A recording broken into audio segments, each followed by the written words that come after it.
Okay, looks like I'm live and it's just me. Uh, I'm not going to be long this morning. There's a couple things I want to talk about. Primarily, well, okay. So first, let me just open on a positive note. We got another. We finally hit 150 subscribers. That yes, we are a tiny little channel and we need your subscriptions. Like, share, subscribe. Help us get it out there. Okay. For those of you that watch the channel, you already know I'm a veteran.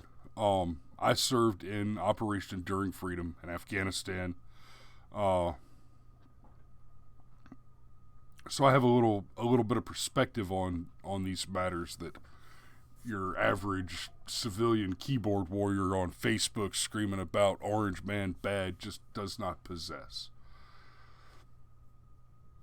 Guys, Trump did not get us into a war.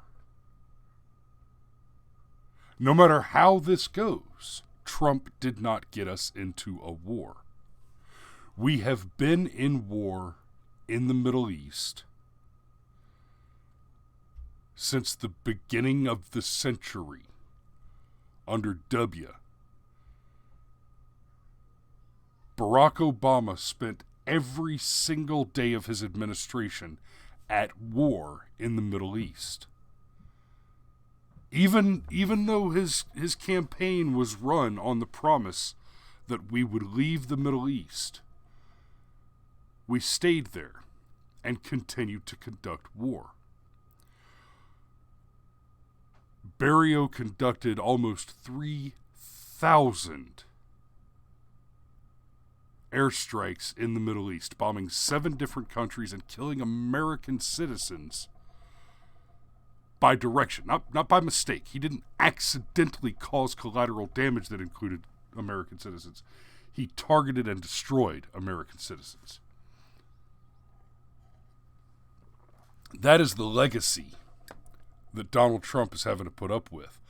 Since his inauguration, and really mostly last year, Iran has captured British tankers, shot down U.S. drones, and conducted all kinds of hostility in the region.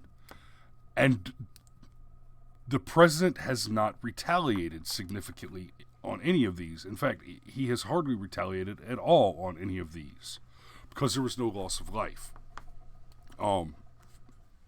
The drone was expensive, and it was an attack on a U.S. military target, and very well justified launching an attack similar to the killing of Soleimani. But, y'all, less than 48 hours before the elimination of Soleimani, who was a legitimate military target, okay? If a person says assassination in connection to the killing of Soleimani, they either don't understand what that word means as a legal definition, or they are lying to you. And please believe, if they are publishing it professionally, they know the definition, and they are telling you that lie for a very particular reason. So, usually Wednesdays we do WTF CNN, and we just beat up on the biggest bully in the publishing industry, the enemy of the people, where Abilio Acosta and all those knuckle draggers work. But last night, Iran attacked U.S. forces in the Middle East. They launched missile attacks on Iraqi bases where U.S. forces are stationed. That is an escalation. The killing of Soleimani was not an escalation. It was a perfectly justifiable kill. Soleimani is an enemy commander.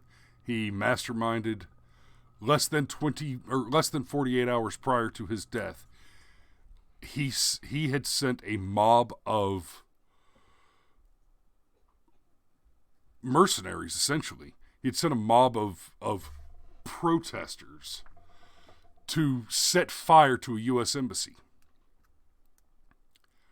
That is absolutely, unquestionably an act of war. And frankly, if we don't flatten Iran in response to this missile strike, I'll be quite disappointed. By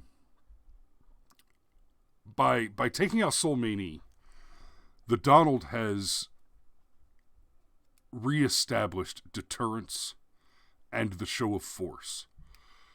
With Obama, he thought that you could surgically clean up with drone strikes. And to a point you can. You can take careful strikes and eliminate key targets. But that's not visible enough. Iran is flexing right now to try and show off that they're strong because they just lost a major asset. All right. That's if that's the game you want to play, kids, we're ready to play. Now, and I know it's easy for me to say I'm not going over there. I'm old and hurt, and I can't carry a pack and war fight anymore. So I hate it that I can't go over there and do my part to eliminate the enemy. If I had not already been broken in war, then it would be my absolute fervent pleasure to just paint myself blue and go to the Middle East and orphan Iran with a toaster and a bedsheet. Go ahead and let those images percolate in your mind. But this reaction to the death of Soleimani is not going to pan out well for Iran. And all I can say, if you haven't served, you do not have much to say on this matter. If you have served and no longer can, you're retired, you're disabled. Well, fellas, just like when you called in the A-10 airstrike on the green zone after a couple of enemy combatants ambushed one of your teams, it's time to slip on your Crocs and pop some popcorn and just watch the pig fart. It's a very, very rare thing in this world, a more satisfying sound than an A-10 coming down on the enemy and just dive straight down. And that's the end of a problem in the region. I don't have much more to say on it this time. I want to see how it develops. I suspect that it's going to develop dramatically and rapidly. And here's the prediction that I have. In the same way that Donald Trump won his presidency because he understands the very simple, basic truth that war is prior to ethics, our response will be quick, it will be devastating, and it will be over.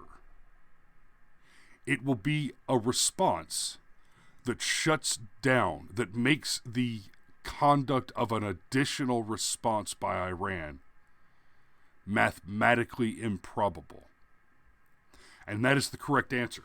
We are still in war in the Middle East for one reason and one reason only.